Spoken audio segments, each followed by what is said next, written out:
الرحمن الرحيم، والصلاة والسلام على أشرف المرسلين سيدنا محمد وعلى أهله وأصحابه أجمعين. اللهم صل وسلم وبارك عليه.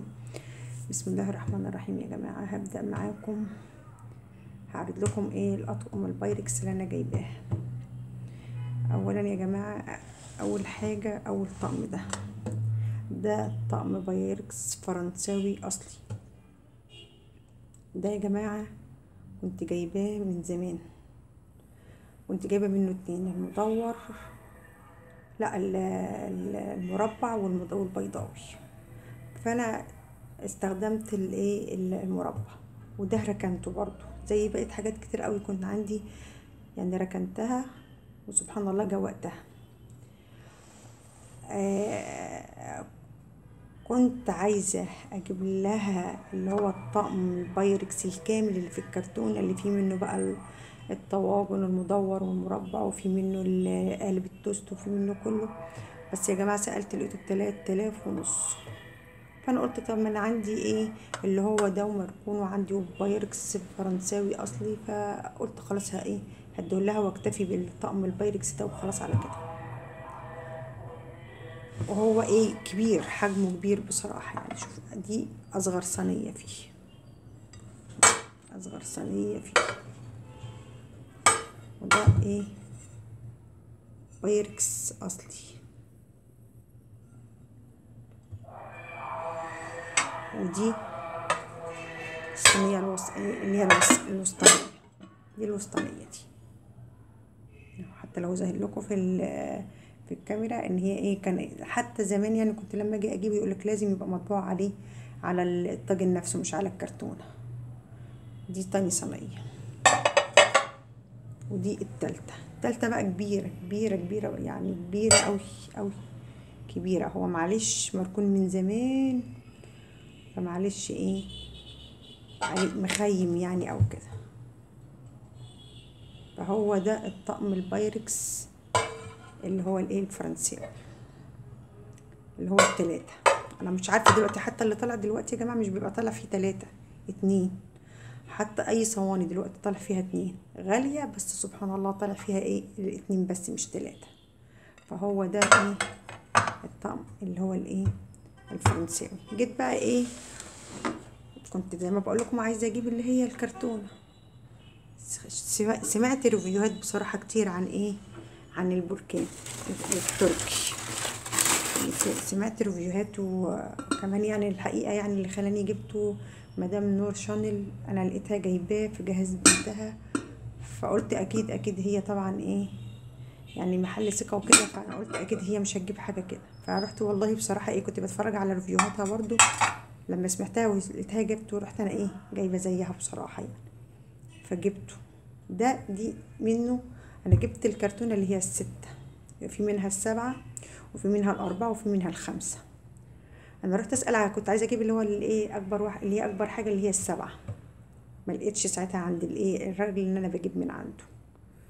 فرحت قال لي ده انا عندي ال6. دي الحله، وده الغطا بتاعها. دي الحله وده الغطا، يعني حله بغطاها. وممكن الغطا استخدمه اعمل فيه بيض عيون، اعمل فيه شويه حاجات قليله، يعني اي حاجه، سجق اي حاجه. فهو ينفع. وبرضو يعني هو صغنن بصراحه. هي الحله صغيره والبتاع، بس على قد 2 فردين يعني. دي كده اول قطعتين فيهم، اللي هي الحله بالغطاء بتاعها. تاني حاجه يا جماعه بقى هو اكبر حاجه فيه، اللي هو الطاجن المربع او المستطيل. معرفش هو مربع ولا مستطيل بصراحه. يعني هو اكبر، يعني الحله والغطا مش كبار قوي.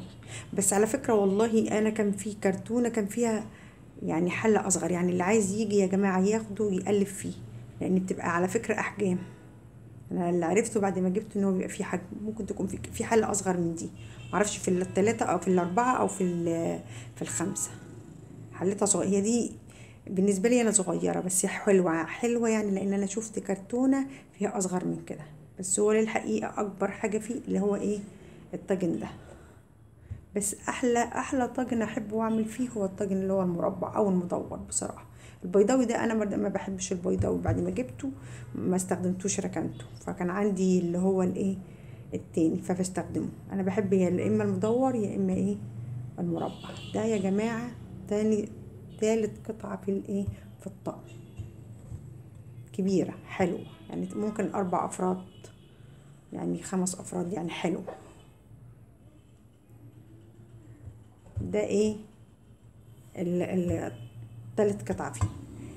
معروف يا جماعة، أنا سمعت برضو ريفيوهات إن البايركس طالما في المية حوالين الحرف كده اللي هي لونها غامق كده، تعرف إن هو إيه حاجة نظيفة، يعني نضيف، يعني حلو، يعني مش يعني أنا سمعت واحدة بعد ما اشتريته بتقول ده أنا مرضيش اشتريه عشان إيه، ده واحدة صاحبتي قالت لي ده فرقع، ما اعرفش هل بركام ولا حاجة تانية، الله أعلم، مش عارفة. اللي يا جماعة جربوا على النار مباشرة او جربوا في الفرن وحصل معاه حاجة، يا ريت ايه حد يقول لي، لان انا مجربة البايركس عمره ما عمل، بس انا برضو ما جربتوش على النار مباشرة، انا جربته في الفرن، حلو جدا جدا جدا لا يعلى عليه يعني. لكن البركمان انا اول مرة اجيبه فمش عارفة. دي كده ايه 3 قطع. دي يا جماعة اللي هي المدورة برضو مش كبيرة، صغيرة يعني صغير، هي لما برفعها كده بتدي ضي اللي هو اللي انتوا شايفينه ده، لكن لما بتنزل كده ما بقاش فيه اي حاجه، تحسي ان هي ايه. وانا قلت له هناك كده قال لي عشان انت بترفعيها وتحطيها.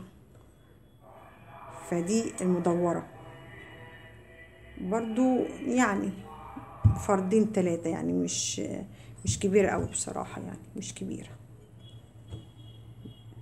دي كده ايه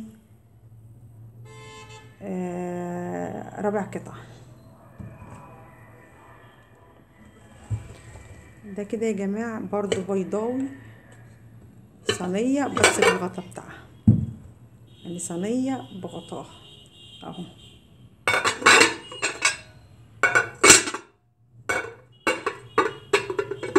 بس معلش عشان انا بصور بايد وبعمل بايد. دي كده الصينيه بالغطا بتاعها، هي تعتبر ايه بالغطا، وممكن برضو تستخدميها دي وحدها ودي وحدها برضو يا جماعه، مش كبيره قوي، مش كبيره يعني حجمها مش كبير، يعني دي حجمها مش كبير اهو. صينيه بالغطا اللي هي البيضاوي، والحله بالغطا واللي هي المربعه والمدوره، يبقى هي كده ايه 6 قطع. برضو الصينيه زي ما بقول لكم يعني فردين، هي الكاميرا مبيناها ان هي كبيره يعني، بس هي مش كبيره قوي، بس اللي بصراحه يعني شكله ضخم كبير قوي اللي هو البايركس اللي هو البيضاوي اللي انا كبير كبير، يعني اصغر صينيه فيه كبيره ما شاء الله تقضي 4 اسره كامله، 4 افراد يعني اصغر، كبيره كبيره يعني كبيره ممكن في عزومات في كده. هو ده يا جماعه ايه اهو ليلة ايه البايركس اللي انا جايباها في الايه في التجهيزات. فاللي عارف يا جماعه انا مجربه الفرنسي، لكن ما جربتش الايه اللي هو البركم التركي بصراحه، ما جربتهوش، فعايزه حد يقول لي ايه رايه، او حد لو جربه قبل كده يقول لي يعني ينفع احط الحله على النار، حتى لو حطيتها على النار مش هحطها مباشره، احط تحتيها شياطه، هل هيحصل لها حاجه ولا هتبقى كويسه؟ هو ده اللي انا ايه قلقانه منه بصراحه، يعني من ساعه ما كده وانا قلقانه ايه من ساعه ما قالت لي. بس هو حلو حلو يعني حلو، يعني انا شايفاه حلو، بس التجربه ما جربتوش قبل كده، لكن انا مجربه ايه البايركس الفرنساوي.